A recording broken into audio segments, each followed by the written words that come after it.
இப்போ நம்ம வந்து அடுத்து என்ன பண்ண போகிறோம்னு பார்த்தீங்களா, ப்ரெட் ஃப்ரை பண்ணி வச்சுருக்கோம். சுகர் சிரப்பு நம்ம ரெடி பண்ணி வச்சுருக்கோம். இதுலேயும் டிப் பண்ணி நம்ம இதில் அடுக்க போகிறோம். இந்த மாதிரி சுகர் சிரப்பில் டிப் பண்ணி இப்படி அடுக்கணும். அழகாக அடுக்கி இது பண்ணால் முடிஞ்சுது.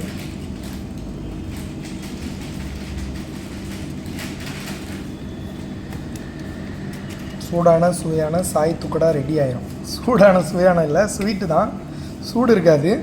மற்றபடி இதை நம்ம ஆல்ரெடி ஆற வச்சுருந்தோம், ஃப்ரை பண்ணி ரெடி பண்ணிகிட்டு இருக்கோம்.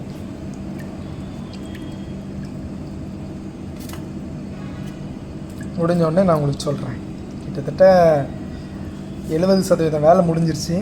இதுக்கு இன்னும் இது தான் ரெடி பண்ணுறேன். முடித்ததுக்கப்புறம் நான் உங்களுக்கு சொல்கிறேன்.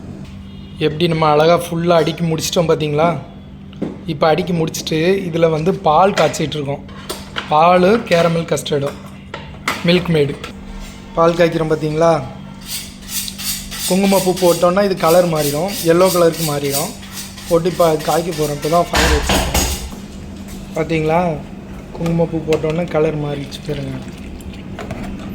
ரொம்ப போடக்கூடாது, லைட்டாக தான் போடணும்.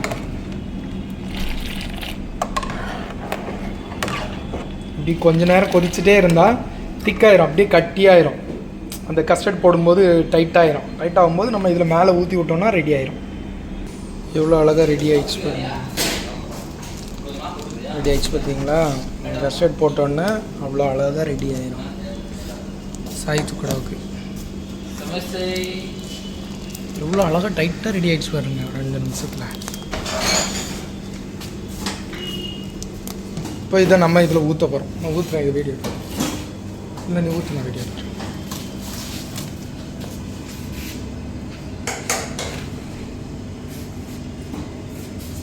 ஏய் கீழே வை, அதில் வை கரண்டியில் குறை ஊற்று.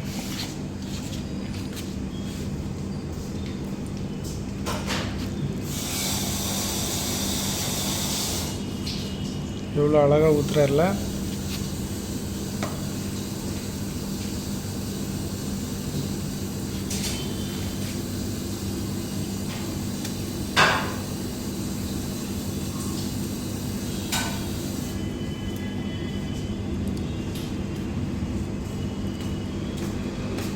அல்வா துண்டு மாதிரி அப்படியே ரெடி ஆயிரும். ஃபுல்லாக ஊற்றியாச்சு. சாய் துக்கடா எவ்வளோ அழகாக ஊற்றிருக்காங்க பாருங்க.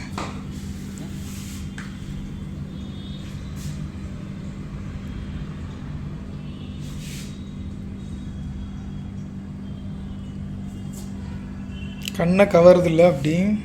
இப்போ இதுக்கு கார்னிஸ் நம்ம முந்திரி பருப்பு போடுறோம். ஃபைனாக சாப் பண்ணி வச்சது, மலைச்சாரல் மாதிரி.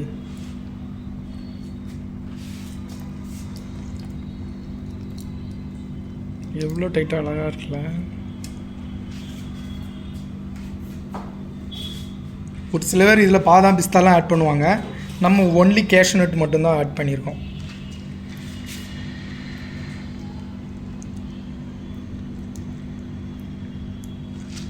சுவையான சாய் துக்கடா ரெடி.